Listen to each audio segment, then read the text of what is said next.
On this episode of What's Going On with Shipping, Interlake's Mark W. Barker runs aground at Belle Isle, but then is refloated. I'm your host, Sal Mercogliano. Welcome to today's episode. So yesterday we covered this event as it happened, basically, the grounding of the Interlake steamship Mark W. Barker.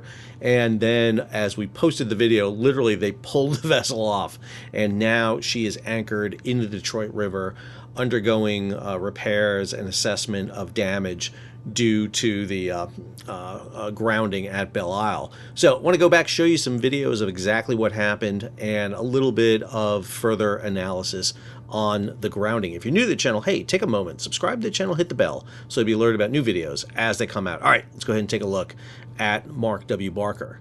So here's the image of the vessel grounded at Belle Isle. You can tell she's a little close to the curb right there. The vessel came really high out of the water. You can notice right here how high out of the water the vessel is. This is from the grounding at the time. When she pulls off, she goes much deeper down into the water. She was loaded with about 21,000 tons of salt out of Cleveland, stopped in Detroit, heading toward Milwaukee. She also had about 105,000 gallons of diesel fuel on board, not cargo, that's her propulsion fuel. That's in a double bottom. There was no indication of leaks of any kind of the vessel, so there wasn't really a big environmental concern. Here is an image of the grounding shortly after it took place. So a couple of things to notice. The vessel grounded here up along Belle Isle. That is the Great Lake Museum right there, Dawson. This is where you'll get the camera image from. Detroit here is in the background. This is the Canadian shore on the south shore. The U.S. shore is on the north shore, and you're actually looking west at this time. And notice how traffic remained open here. That was a key thing for Barker to get out of the main channel so as not to block it. This is a Coast Guard vessel that's on scene. One of the things we didn't catch yesterday, but we can see in this image, and also we will hear in the video, is the fact that the ship dropped its anchor. Starboard anchor is dropped. Looks like about 3 shots of chain are out. Each shot is about 90 feet. So about 270 feet of chain was dropped out of the vessel in an attempt to slow up the grounding. And also, by dropping that chain, you can use it to pull the vessel back off later on. Again, notice how much of the vessel is out of the water here. She's much higher up forward than she is down aft. A lot of questions about the cargo of salt on board. I guess back in the day, and I am not, I don't know these boats as well as anybody else. I never sailed on the Great Lakes myself, so not really my forte. But from my indication here is back in the day, carrying salt was really what you did with vessels toward the end of the career, but that does not seem to be the case right now. Salt seems to be a pretty common cargo that's carried on board these vessels. All right, let's go ahead and take a look at the video of the grounding captured by and posted by boatnerd.com. So here's the image from Dawson Great Lakes Museum. You're looking across the river here, and the camera's on a cycle, so it'll rotate you through a series of images here. So on the very far left there, you can see the vessel.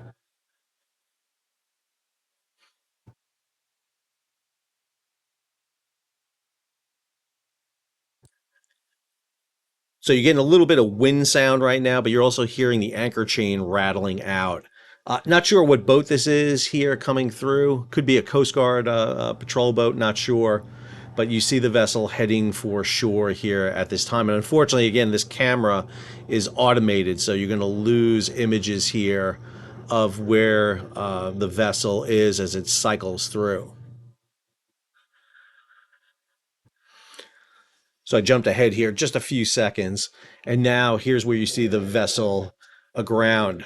You're getting the wind sound right here, but the vessel firmly aground at this point. And again, we have that in our previous video. So I doubled the speed on this one just to show you. This is the vessel coming off. You'll see a tug at the starboard quarter. That is the Pennsylvania being used to pull the vessel off. You can see the vessel now backing off at this time. So they were able to get the vessel off pretty straightforward. Not a lot of issues associated with pulling it off. I had assumed that they would wait a little bit for tugboats to come on scene, but according to some of the commentators in the discussion for yesterday's video, Pennsylvania is one of the biggest tugs that are out there. So obviously a good pull on Pennsylvania was all they needed to pull her off the shore. And you see the vessel kind of moving here out into the channel.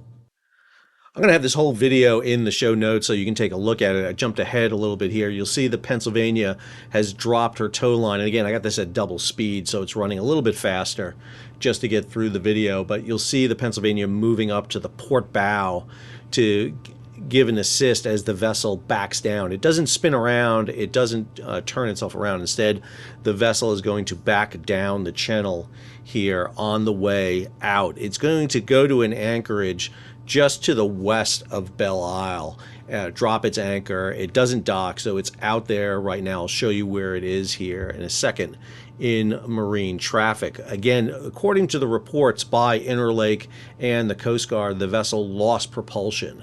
And so using what momentum it had, it was able to head toward the north bank and ground itself.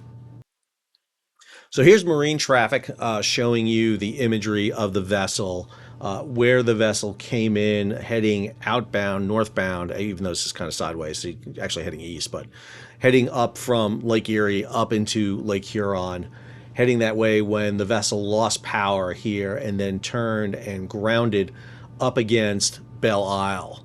The vessel has since pulled off from Belle Isle and now is in this anchorage position just to the west of Belle Isle. So this is MarineTraffic. I'm going to show you over here. This is MarineWays. And MarineWays gives you the charts for the area. So why did the vessel ground on Belle Isle? Well, I would argue there's two reasons why the vessel decided to ground on Belle Isle. So number one, right here, you'll see that there's an area here around this Coventry Garden Park.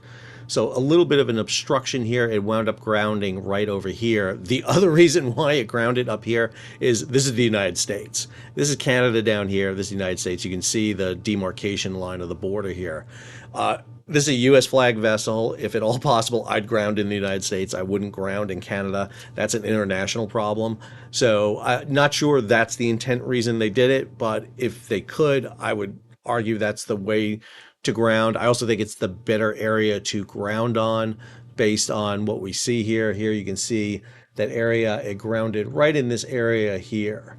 So a good kind of spot for it to ground in. And if you head over here to the Peace Fountain, this probably wouldn't be a great idea to come grounding into the Peace Fountain there and have an issue at the time.